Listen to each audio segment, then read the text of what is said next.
What if I told you there are people who become richer from your death? The moment you die, the moment they earn. The global death industry has reached $106 billion by 2024, and it keeps growing very quickly. But can people actually get rich from businesses related to death? And how much money do people make in this industry? In this video, I will answer these dark questions and expose the real business model of death. And if that's not enough, I will show you how this industry got so big, the clever ways it makes money, and where it will go in the future. I'm Barack from the Coin Compass, and after completing my 120 hours of research, I am ready to show you why death is the best friend of some people in this world. Let's begin by showing you how big this scary market is and what services it includes. As of 2024, the global death care services market is estimated to be worth between $106 billion and $138 billion. I know it's dark, but the market showed strong growth from 2023, when it was valued at $99 billion, meaning that more people have died, or this industry has become more profitable. I'm afraid both options are correct. The growth of the death care industry doesn't stop there. Experts suggest that the market is expected to reach $157 billion to $209 billion by 2030. Unfortunately, it makes sense, doesn't it? Death doesn't spare anyone, so it keeps growing its market as the world's population expands. But what exactly are the services included in the death care industry? It's not just about coffins and burying people. This industry offers many different services and products to help us say goodbye to loved ones in meaningful and sometimes highly creative ways. Let's start with the core services. Funeral homes are the heart of the industry. They take care of everything, from planning the service to preparing the body, whether it's dressing or even applying a bit of makeup for a natural look. They also organize viewings, memorials, and even transport the deceased. Then there are cemeteries and crematories. Graves are basically expensive real estate. Seriously, prices can be the same as a small apartment. Cremation is another big service, and those who want something extra unique can choose to have their ashes placed in a special wall with small spaces called urns, or even tree planting memorials. Yes, you can literally become a tree. But in addition to the main services of the death care industry, funeral items can be a hidden cost you might not expect. For example, regular coffins made of wood or metal usually cost between $900 and $3,500. For people who care about environment, there are coffins that break down naturally. These are usually cheaper, costing between $125 and $750. There are also many types of urns. Simple urns can cost between $100 and $350, while fancy ones can cost between $300 and $550. Headstones and monuments are also a big part of this business. Some even have QR codes now. But wait, it gets even more high-tech. Imagine using special glasses to visit the favorite place of your loved one in a virtual world, or even see a lifelike image of that person. Those special things are already here. By the way, some companies even use AI to create digital memorials that can talk to you. Creepy or cool? I'll let you decide. And since we're talking about virtual experiences, you don't even need to go to a funeral anymore. You can watch it live from anywhere in the world with live streaming. This shows how much technology is used in this industry now. But there's a new trendy service by funeral homes that might sound ridiculous to some people, which is pet death care services. Losing a pet is like losing family, and the pet death care industry understands this deeply. These services include pet cremations, special cemeteries for pets, and keepsakes like urns and jewelry to remember your pet.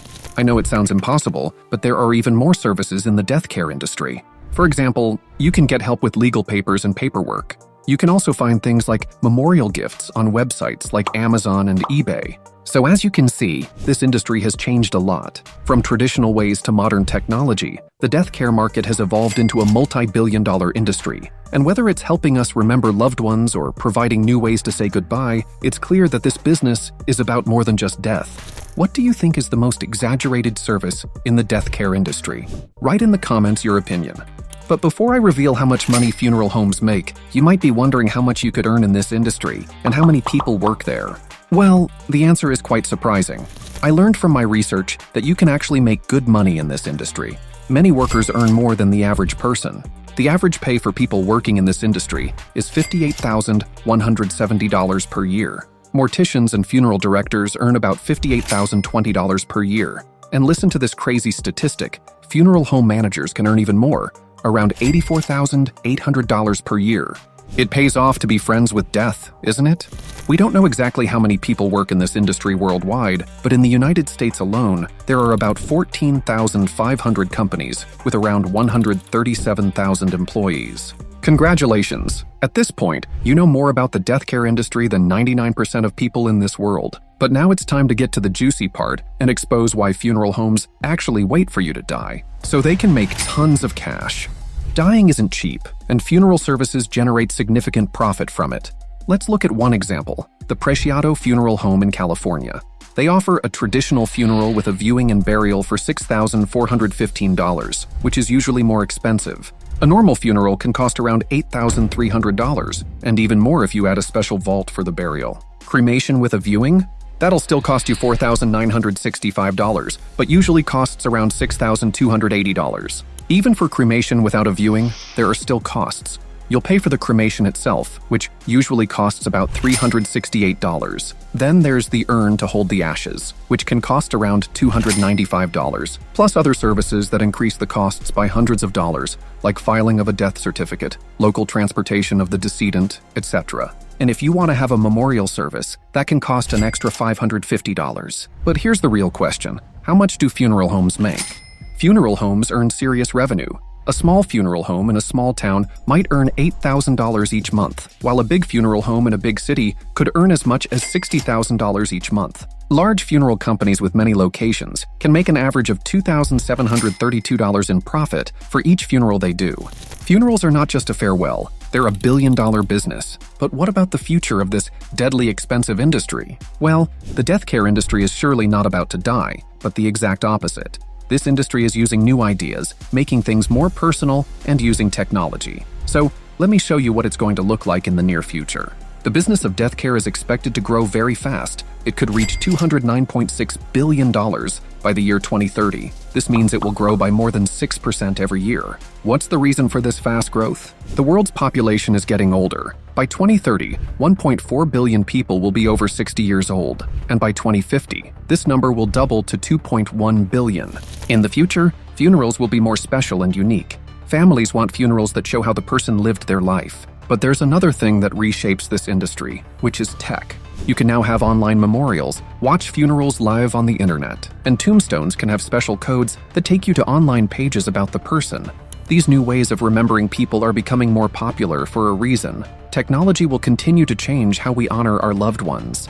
I know that all of this technology combined with gravestones sounds awesome, but what if I told you that by 2040, over 80% of people in the US will probably choose to have their bodies cremated instead of buried? It's true. Cremation is becoming more popular because it's cheaper, easier, and better for the environment. And since we were talking about cremation, there's a new thing people are doing. They turn the ashes of their loved ones into jewelry, like rings or necklaces, offering a deeply personal way to keep loved ones close forever.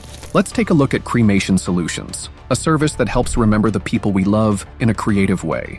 While basic urn jewelry costs there a few hundreds of dollars, gold or crystal rings and necklaces can cost even $1,000 and above. But what if your final goodbye could help save the planet? The death care industry is also trying to help the environment. Some options include planting trees to remember the person and using water to cremate the body. These are called green burials, and they show us that we can be kind to the environment even after we die. A key factor shaping the future of the death care industry is that there are going to be bigger players and bigger profits. Just like in other industries, big companies are buying up smaller funeral homes. One big company, Service Corporation International, now owns over 1,400 locations. When this happens, all the services start to look the same.